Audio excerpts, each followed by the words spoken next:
तो dear students, आज के चैप्टर में अपन पढ़ेंगे फंडामेंटल केमिस्ट्री। सबसे पहले तो मैं लेक्चर स्टार्ट करने से पहले आप सभी से कुछ ज़रूरी डिस्कशन कर लेता हूँ। 11th क्लास में आप सभी के लिए मेरा केमिस्ट्री का फर्स्ट लेक्चर है। सबसे पहले तो आप सभी को कॉन्ग्रेचुलेसन और हार्दिक शुभकामनाएं, क्योंकि आप साइंस स्ट्रीम के स्टूडेंट हो चुके हो। फर्स्ट ऑफ ऑल, यदि आपने साइंस ऑप्ट किया है, कुछ बच्चे ऐसे भी होंगे जिनके स्कोरिंग अच्छे नहीं होंगे, नहीं अबाउट 60-70, तो इन चीज़ों से आपको हताश होने की ज़रूरत नहीं है, क्योंकि स्कोरिंग कोई मायने नहीं रखती। आपकी पंक्चुअलिटी, आपका हार्डवर्क, आपका डेडिकेशन सब्जेक्ट के प्रति क्या है, वो सब चीज़ें ही अपने आप मायने रखती है अपने, ठीक है। और सारी मोटिवेशंस की बातें तो आपको और भी बहुत सारे टीचर बताएंगे, मगर इसके साथ साथ आपको अपनी स्टडी भी करनी है। तो आज इनिशियली मैं स्टार्ट कर रहा हूँ अपना जो फर्स्ट चैप्टर है, यानी कि fundamental chemistry, basic concept in chemistry. Basic concept in chemistry. Basic concept in chemistry. देखिए, what is the chemistry? Do you know what is the science?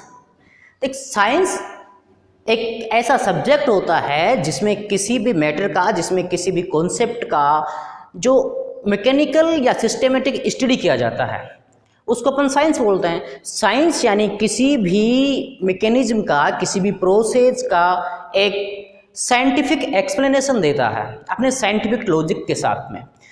इसी टाइप्स में एक ब्रांच है साइंस की ही, एक ब्रांच होती है chemistry.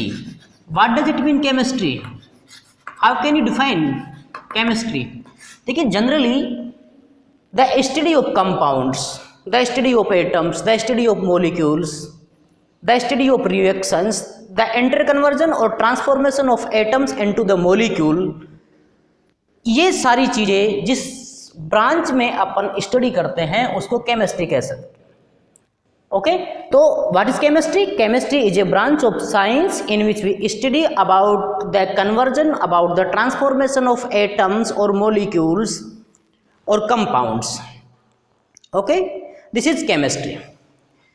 But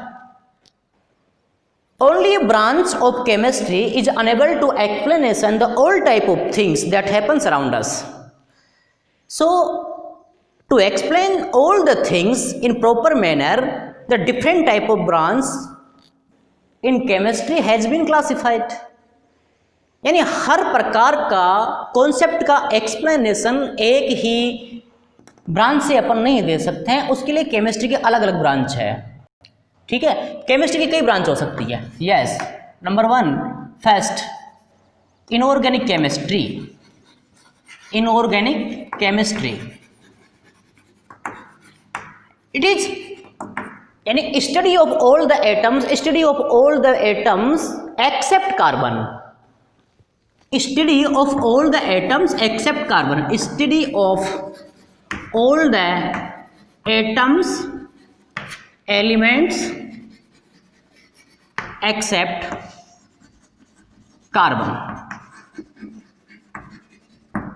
is known as inorganic chemistry. यानी कि इनऑर्गेनिक केमिस्ट्री केमिस्ट्री की वो ब्रांच होती है जिसमें कार्बन एटम्स के एक्सेप्ट, कार्बन एटम्स के अलावा जितने भी सारे एटम्स हैं उन सब की केमिस्ट्री को अपन डील करें, उन सब की केमिस्ट्री को अपन समझें। यानी कि इनऑर्गेनिक केमिस्ट्री केमिस्ट्री की वो ब्रांच है जिसमें कार्बन एटम्स के अलावा, कार्बन एलिमेंट्स के अलावा जितने भी एलिमेंट्स हैं उनकी मेटलर्जी क्या है, उनका प्रोसेसिंग क्या है, उनका एक्यूरेंस क्या है एटमॉस्फेयर में, उन सब की स्टडी को ही अपन बोलते हैं inorganic chemistry. Number 2, organic chemistry. Organic chemistry, देखिए, there is main important role of carbon atoms, there is main important role of carbon atoms into the chemistry. So a different branch of chemistry known as organic chemistry is discussed. Chemistry में carbon atom का बहुत बड़ा role है, carbon element का बहुत बड़ा role है। इसलिए कार्बन की, क्योंकि कार्बन में एक स्पेशल प्रॉपर्टीज होती है कैटिनेशन की, नॉन मेटेलिक नेचर का होता है, और कार्बन में कैटिनेशन टेंडेंसी होती है। इस कैटिनेशन टेंडेंसी के कारण से कार्बन में एक चैन बनाने की या पॉलीमर बनाने की एक कैपेसिटी होती है, जिसके कारण से कार्बन बहुत सारे कंपाउंड बना लेता है, uncounted number of compounds carbon बना लेता है, जिसके कारण से उन सारे कंपाउंड्स को कंपाइल किया गया है जिस ब्रांच में, केमिस्ट्री की में, उसको अपन बोलते हैं organic chemistry. Then organic chemistry includes the study of carbon and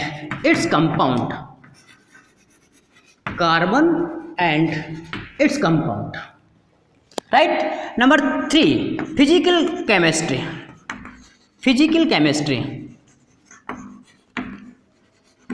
What is it? Physical chemistry,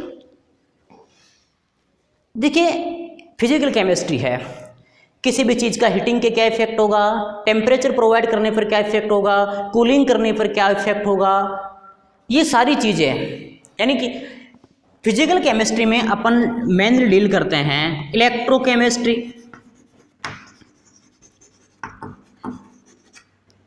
thermochemistry and classical chemistry and chemical dynamics, chemical kinetics, यानी इन सभी चीज़ों की स्टडी करते हैं अपन फिजिकल केमिस्ट्री के अंदर। इलेक्ट्रोकेमिस्ट्री यानी किसी भी सेल में होने वाली रिएक्शंस, यानी केमिकल एनर्जी को किस प्रकार से अपने इलेक्ट्रिक एनर्जी में कन्वर्ट कर सकते हैं, how can the chemical energy can be converted into electric energy and how the electric energy can be reverse into the chemical energy. Such type of study can be made into the branch of chemistry known as physical chemistry. And thermodynamic, the effect of heat, the effect of temperature upon any system. How the system undergo changes when the temperature, when the heat, when the pressure, when the volume is increased or reduced. यानी किसी भी system में उसके temperature को, उसकी heat को, उसके volume को डिक्रीज और इंक्रीज करने पर उस सिस्टम में क्या चेंजेज आते हैं, इस टाइप की जो स्टडीज होती है अपन थर्मोकेमिस्ट्री यानी थर्मोडायनेमिक्स के अंदर करते हैं। Yes, chemical kinetics. What is chemical kinetics? Chemical kinetics हमें यह डील करती है कि कोई भी रिएक्शन कितने फास्टली होगी, कितनी स्लोली होगी, कोई भी रिएक्शन पॉसिबल है या नहीं है। The reaction in rate of reaction, कोई भी रिएक्शन, किसी भी रिएक्शन में कोई भी रिएक्टेंट यदि प्रोडक्ट में कन्वर्ट होता है तो रिएक्टेंट को प्रोडक्ट में कन्वर्ट होने के लिए उसकी रेट ऑफ रिएक्शन कितनी फास्ट होगी, यानी कि उस रिएक्शन को कंप्लीट होने में कितना टाइम लगेगा। वो रिएक्शन में कई रिएक्शंस ऐसी होती है जो विद इन सेकेंड कंप्लीट हो जाती है, कुछ रिएक्शंस ऐसी होती है जिनको कंप्लीट होने में बहुत टाइम लग जाता है, जमाने गुजर जाते हैं, वो स्लो रिएक्शंस होती है, स्टडी रिएक्शंस होती है। तो किसी भी रिएक्शन में लगने वाला टाइम कितना ज़्यादा है, कितना कम है, रिएक्शन की रेट क्या है, इन सब का स्टडी अपन करते हैं केमिकल काइनेटिक्स के अंदर। ओके, तो फिजिकल केमिस्ट्री की ये तीन लगभग मिनी ब्रांच होगी, electrochemistry, thermochemistry and chemical kinetics. Yes, four branch is analytical chemistry. What is analytical chemistry? Analytical chemistry deals about the presence of any type of element into the compound or molecule. किसी भी compound में, किसी भी molecule में किस प्रकार का element present है उसका डिटेक्शन करना एनालिटिकल केमिस्ट्री में सीखते हैं अपन। यानी किसी भी कंपाउंड, जो कंपाउंड बना है वो किस टाइप के आयंस के थ्रू बना है, उसमें बेसिक रेडिकल कौन से हैं, एसिडिक रेडिकल्स कौन से हैं, उस कंपाउंड में उसके कंपाउंड की मेन जो केमिकल प्रॉपर्टीज है उस कंपाउंड या मॉलिक्यूल में कौन से फंक्शन ग्रुप के कारण से हैं, इन सभी चीज़ों की स्टडी अपन करते हैं, उसको अपन बोलते हैं analytical chemistry. Yes, fifth is nuclear chemistry. Fifth is nuclear chemistry. Yes, the nuclear fission, the nuclear fusion and nuclear fusion. दो हल्के एटम्स, दो हल्के न्यूक्लियस मिलकर के कोई भारी न्यूक्लियस बना ले। और एक भारी न्यूक्लियस यानी हैवी न्यूक्लियस जब डिसोसिएट हो जाता है हल्के न्यूक्लियस में, इस प्रकार में जो प्रोसेस हो गए, हल्के न्यूक्लियस यानी light nucleus changes into the heavy nucleus, and in reverse it when the heavy nucleus just dissociate into the light nucleus. तो इस प्रकार की जो रिएक्शंस होती है, उन रिएक्शंस की स्टडी अपन करते हैं न्यूक्लियर केमिस्ट्री के अंदर। ओके, न्यूक्लियर केमिस्ट्री देखिए, किसी भी कोई भी सब्सटेंस जो होता है, जो रेडियो एक्टिविटी को अपन डील करते हैं, तो न्यूक्लियर केमिस्ट्री का ही एक पार्ट होती है। कुछ सब्सटेंस ऐसे होते हैं जो लगातार कुछ रेडिएशंस को इमिट करते रहते हैं, रेडियो एक्टिविटी, और रेडियो एक्टिविटी की स्टडी भी अपन न्यूक्लियर में करते हैं, न्यूक्लियर केमिस्ट्री में करते हैं। देखिए, कोई भी केमिकल रिएक्शंस होती है उसमें एटम्स का इंटर कन्वर्जन नहीं होता है, एटम्स कंबाइन होकर के कोई नया मॉलिक्यूल बना सकते हैं, but there is no change into the atoms, there is no generation of atoms. But the nuclear chemistry, in only nuclear chemistry there is generation of new atoms, यानी nuclear reactions होगी, इसमें nucleus change हो जाते हैं, जबकि chemical reactions में nucleus change नहीं होते, एटम्स या एलिमेंट्स आपस में कंबाइन होते हैं और मॉलिक्यूल्स या कंपाउंड बना लेते हैं, right. This is nuclear chemistry and there are so many branches of chemistry, but here mainly we will discuss upon 5 and 6 basis types. Yes, 6 is biochemistry. Biochemistry, it is just related to living organisms. आपके body के अंदर biochemistry, आपके body के अंदर कौन से minerals हैं, proteins हैं, लिपिड्स हैं, विटामिन्स हैं, फैट्स हैं, कार्बोहाइड्रेट्स हैं, ग्लूकोज है, सुक्रोज है, फ्रुक्टोज है, इन सारे के सारे टारगेट मॉलिक्यूल्स, जितने भी टारगेट मॉलिक्यूल्स होते हैं, यानी कि कार्बोहाइड्रेट, प्रोटीन, लिपिड, सुक्रोज, ये जितने भी शुगर वगैरह, पॉलीसेकेराइड वगैरह, इन सब की स्टडी अपन करते हैं। किसी भी लिविंग ऑर्गेनिज्म की सेल में इनका एक कंपोजिशन क्या होता है, इन सभी चीज़ों की स्टडी अपन करते हैं, वो बायोकेमिस्ट्री में करते हैं। और एक लास्ट जो मैं बता रहा हूँ, फार्मास्यूटिकल केमिस्ट्री। फार्मास्यूटिकल केमिस्ट्री देखिए, डायग्नोसिस होता है किसी भी डिजीज़ का, पैथोलॉजिस्ट किसी भी डिजीज़ का डायग्नोसिस करता है, डायग्नोसिस करने के बाद में उसकी डिजीज़ का आइडेंटिफिकेशन होता है, और डिजीज़ का आइडेंटिफिकेशन होने के बाद में उसका ट्रीटमेंट शुरू किया जाता है। तो फार्मास्यूटिकल केमिस्ट्री जो मेडिसिनरी पर्पस, जितनी भी कोई भी पर्टिकुलर डिजीज़ की जो मेडिसिन्स बनेगी, उस मेडिसिन्स का मैन्युफैक्चरिंग जो होता है वो फार्मास्यूटिकल कॉन्सेप्ट के बेस पे होता है, यानी दवाइयाँ बनाने वाली जो केमिस्ट्री है, ऐसी केमिस्ट्री जिसमें अपन किसी भी मेडिसिन्स का कंपोजिशन के बारे में पढ़ें, उसको अपन बोलेंगे फार्मास्यूटिकल केमिस्ट्री। ओके, तो there are generally classification of chemistry, right. What is chemistry, अपन ये समझ चुके हैं कि केमिस्ट्री क्या होती है। केमिस्ट्री को जनरली कितने पार्ट्स में डिवाइडेड किया गया है, ये मेनली कुछ पार्ट्स हैं। Yes, now I am going to start the use of chemistry. Now I am going to start the use of chemistry. What is the main application of chemistry in daily life? What is the main application of chemistry in daily life or use? The application and use of chemistry. Application and use of chemistry, बहुत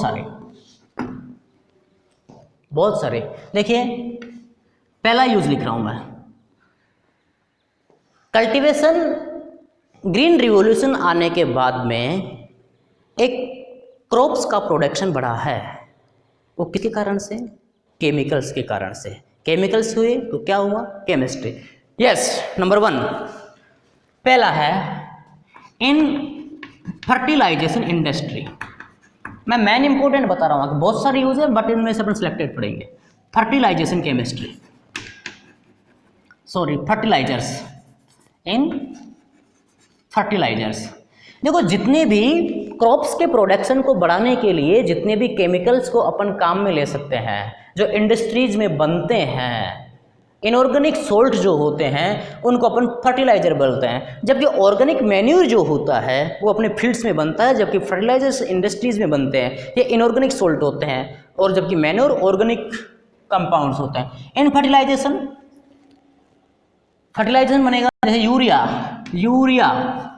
urea को बनाने में भी chemistry काम आती है। और urea किसका कंपोनेंट होता है? अमीनो मेथेनेमाइड NH2CONH2, इसका ही केमिकल नेम होता है अमीनो मेथेनेमाइड। यूरिया बनाने में, यानी यूरिया एक फर्टिलाइजर है और यूरिया को बनाने में केमिस्ट्री का कॉन्सेप्ट काम आ रहा है, तो पहला यूज तो हो गया इन फर्टिलाइजेशन यूरिया।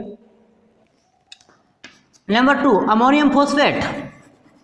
देखिए अमोनियम फॉस्फेट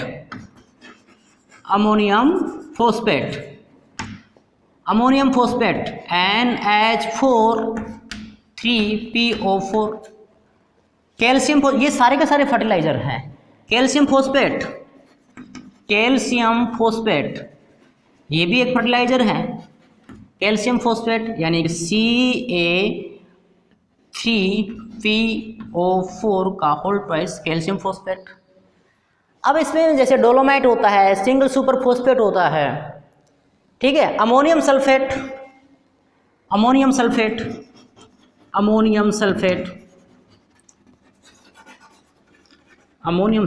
NH4 का होल ट्वाइस 2SO4। ये सारे के सारे जो फर्टिलाइजर्स होते हैं इनमें कुछ न कुछ केमिकल्स का कंपोजिशन होता है, इसलिए इसका मेन यूज होता है, पहला यूज हो गया इन फर्टिलाइजेशन। बहुत सारे यूज पढ़ेंगे अपन, बट यहां पर अपन मेनली पढ़ेंगे। नंबर 2 इन मेडिसिनरी पर्पज,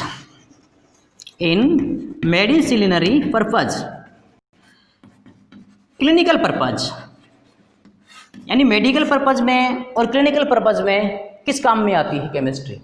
देखिए जनरली आपने एक आइसोटोप पढ़ा होगा I131, एक आयोडीन का आइसोटोप होता है 131।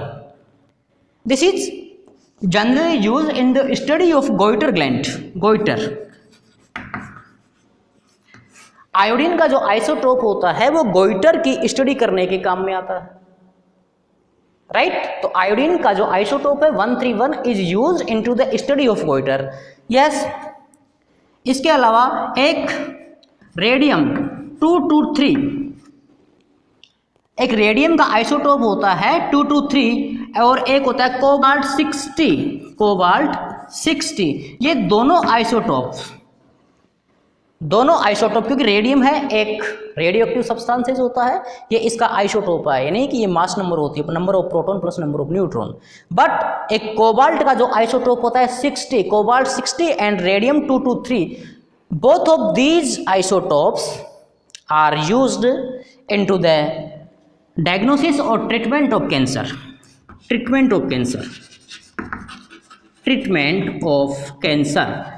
And well-known example is cisplatin. Cisplatin is used into the treatment of cancer.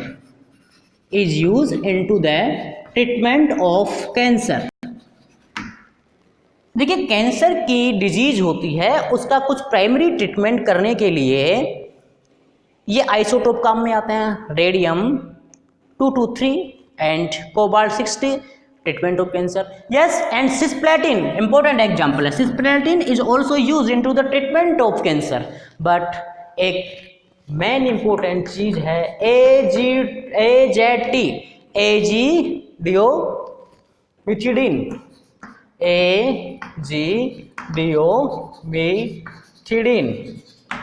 is used into the treatment of AIDS। कई बार एक कंपटीशन एग्जाम में क्वेश्चन पूछा जाता है, यानी कि AZT azidothymidine is use into the treatment of cancer. तो देखो दो यूज अपन ने पढ़ लिए, in fertilization, in medical purpose, तो ये केमिस्ट्री का यूज हो। नंबर 3 मैं एक चीज और बता रहा हूं आपको, इन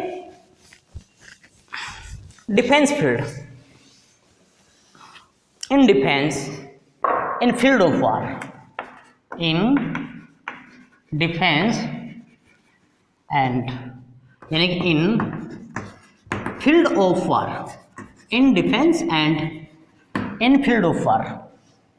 देखिए कुछ एक्सप्लोजिव सब्सटेंसेज होते हैं, कुछ देश की सीमाओं के ऊपर जब अटैक किया जाता है किसी एनिमी कंट्री के द्वारा, तो इंडियन आर्मी अपने देश की जो आर्मी होती है अपना बचाव करने के लिए कुछ एक्सप्लोजिव सब्सटेंसेज को काम में लेती है, अपना बचाव करने के लिए, ताकि उन एक्सप्लोजिव सब्सटेंसेज को दूसरे के ऊपर फेंका जा सके, उनका नुकसान अपना बचाव। और ये जो एक्सप्लोजिव सब्सटेंसेज होते हैं वो कौन कौन से हो सकते हैं? देखिए chloropicrin, chloropicrin, nitroglycerine, nitroglycerine and TNT, trinitrotoluene, TNT, it is explosive substances, trinitrotoluene. ये जनरली ये कुछ यूज हैं केमिस्ट्री के, जिनमें तीसरा है इन डिफेंस यानी कि in the field of war, पहला है क्लोरोपिक्रीन, नाइट्रोग्लिसरीन एंड TNT। ये मेनली ये कुछ एक्सप्लोजिव सब्सटेंसेस होते हैं जिनको अपन डिफेंस फील्ड में या फील्ड ऑफ वॉर में काम में लेते हैं। ठीक है बेटा, तो इसके अलावा बहुत सारे यूज हैं, बहुत सारे यूज है। आप इन यूज को आप जनरली मैगजीन से भी पढ़ सकते हो, आपकी जो NCERT बुक्स है उसमें भी पढ़ सकते हो। चलो अब इनके अलावा अपन मेन बात करते हैं। अब केमिस्ट्री का जो एक मेन टॉपिक जो होना चाहिए, देखिए इस चैप्टर में अपन मेनली केमिस्ट्री स्टार्ट नहीं कर रहे हैं, अपन कुछ बेसिक चीज़ों को रिवाइज कर रहे हैं जो अपन प्रीवियस क्लासेस में पढ़ चुके हैं। This is not a proper chemistry, but this is a surface knowledge of chemical science, but this is a surface knowledge of chemistry. Yes. Third, अब अपन कुछ चीज़ें पढ़ेंगे। यहाँ से मैं थोड़ी बहुत केमिस्ट्री स्टार्ट कर रहा हूँ क्योंकि ये पहला ही चैप्टर है और पहले चैप्टर में कुछ बेसिक चीज़ें ही अपन पढ़ेंगे। नंबर 1, कुछ डेफिनेशन पढ़ेंगे। सब्सटेंस क्या होता है, मैटर क्या होता है, sorry matter, what is matter, what is matter. देखिए मेरा ये ID कार्ड है वो भी मैटर है, मैं खुद भी मैटर हूँ, मेरे हाथ में ये चौक है वो भी मैटर है, ये डस्टर है ये भी मैटर है, ये ब्लैक बोर्ड है सॉरी ग्रीन बोर्ड है वो भी मैटर है। तो मैटर क्या हुआ? The matter is a substance which have a definite मास। मेरा खुद का एक डेफिनेट मास है, इस चौक का एक डेफिनेट मास होता है, डस्टर का डेफिनेट मास होता है, एंड कैन ऑक्यूपाई स्पेस, और कोई भी स्पेस कवर करता हो उसको अपन बोलते हैं बेटा मैटर। मैटर तो अपन कैसे, matter can be defined as the substance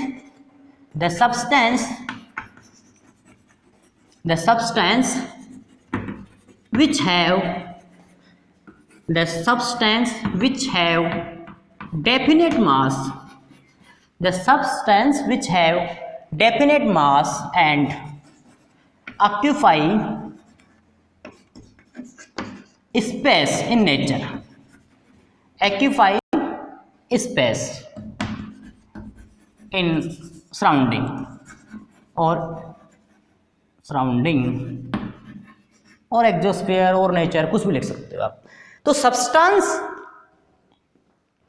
matter एक ऐसा सब्सटेंस होता है जिसका एक डेफिनेट मास होता है और कुछ स्पेस कवर करता है, उसको अपन बोलते हैं बेटा मैटर। Okay, yes. अब matter can be further classified into following parts. Matter देखो, एक तो होता प्योर मैटर, एक होता impure matter. Matter can be classified, number 1 mixture और सब्सटेंस जो होते हैं, ठीक है, ये मिक्सचर हुआ, फिर ये हो गया pure substance.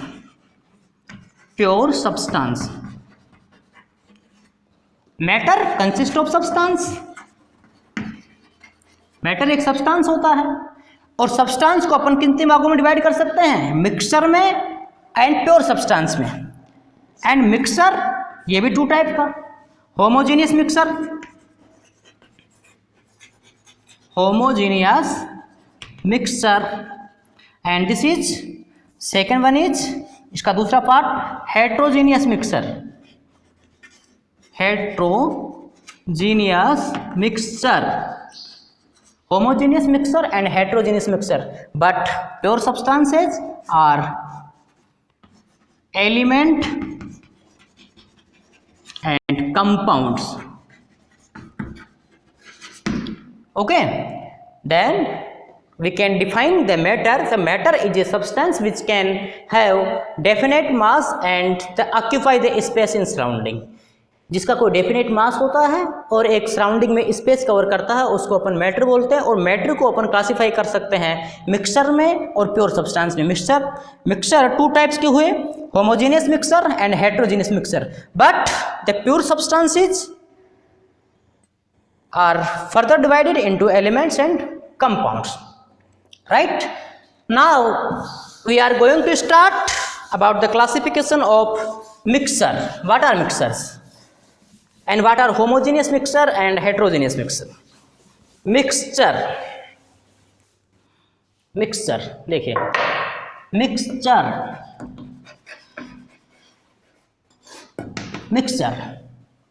the combination of two or more than two substances, the combination of two or more than two types of substances or two substances without any fixed ratio, without any fix ratio. The mixer, इसको define अपन कैसे करेंगे बेटा? The mixer contains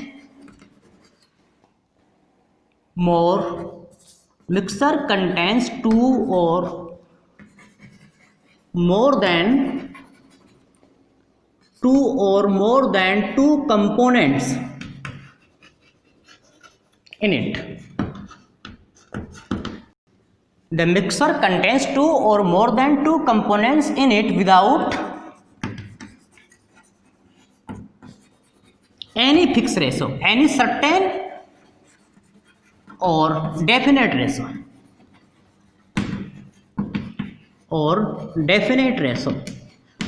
कोई भी जो mixer होता है उसमें दो या दो से ज़्यादा सब्सटेंसेस हो सकते हैं, दो या दो से ज़्यादा कंपोनेंट हो सकते हैं, बट उन कंपोनेंट्स का कोई भी रेशो फिक्स नहीं होता है, तो उसको अपन बोलेंगे मिक्सर, राइट। जैसे H2O मिक्सर नहीं हो सकता है, पानी जो होता है मिक्स नहीं हो सकता है, क्योंकि पानी के अंदर ऑक्सीजन और हाइड्रोजन एटम्स का जो रेशो होता है वो बिल्कुल फिक्स होता है।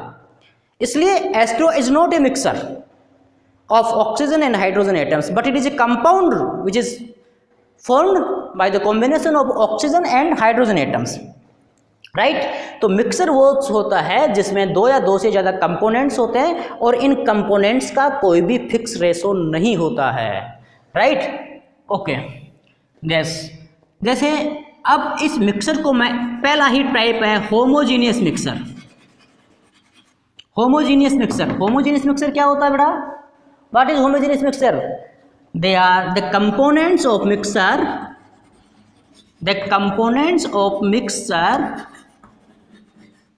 completely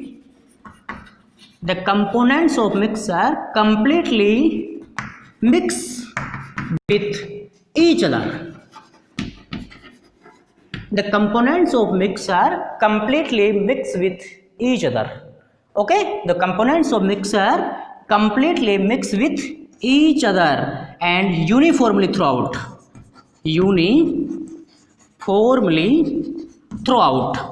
और किसी भी सॉल्यूशन में थ्रूआउट यूनिफॉर्मली डिस्ट्रीब्यूट होते हैं, यानी cannot be observed, components cannot be observed, components of the mixer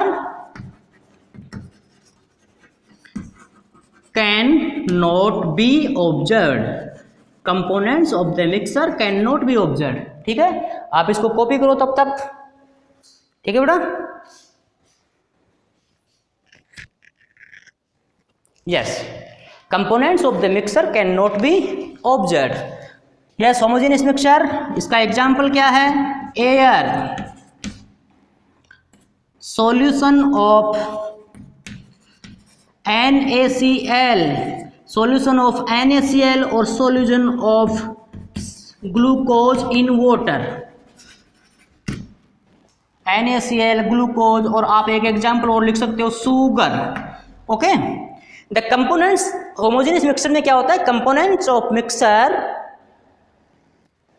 completely mix with each other, और उस मिक्सर में उस कंपोनेंट्स को आप अलग अलग नहीं देख पाते हो, तो अपन लिख सकते हैं components of the mixer can not be observe, और यूनिफॉर्मली थ्रू आउट होते हैं, पूरे के पूरे सॉल्यूशन में उस कंपोनेंट से मिक्सर के कुछ समान रूप से बिखरे हुए रहेंगे। जैसे एयर का सॉल्यूशन है, solution of NaCl, solution of glucose and solution of sugar into the water, right. Now heterogeneous mixer, what is heterogeneous mixer? In contrast to it, in heterogeneous mixtures, the components of the mixture can be observed visually. The components of the mixture can be observed visually, and the components of the mixture do not completely mix up, do not completely mix up with each other, right? For example, the heterogeneous में heterogeneous definition क्या होगा बेटा? The components of the mixture can be easily observed, can be separated, but into the case of homogeneous mixtures, the components of mixture cannot be separated, cannot be separated by physical technique, by simple method. Heterogeneous का example क्या होगा? The mixture of sugar, कुछ भी लगा सकते हो आप, the mixture of sugar plus NaCl, right? Now the pure components, pure substances. What is the definition of pure substances? What are the definition of pure substances? The pure substances are such type of substances which consist only one type of atoms, which consist only one type of atoms. और pure substances होते हैं जिसके अंदर अपन elements का और compounds का study करते हैं, right? Okay, the pure substances क्या होता है बड़ा? Element, element and compound, element and compound. Element are such type of substances which consist only one type of atom, are such type of substances which consist only one type of atoms, उसको अपन elements कहेंगे। But compounds are also pure substances, but into the case of compounds, one or two atoms of other elements can be combined in a fixed ratio, one or two atoms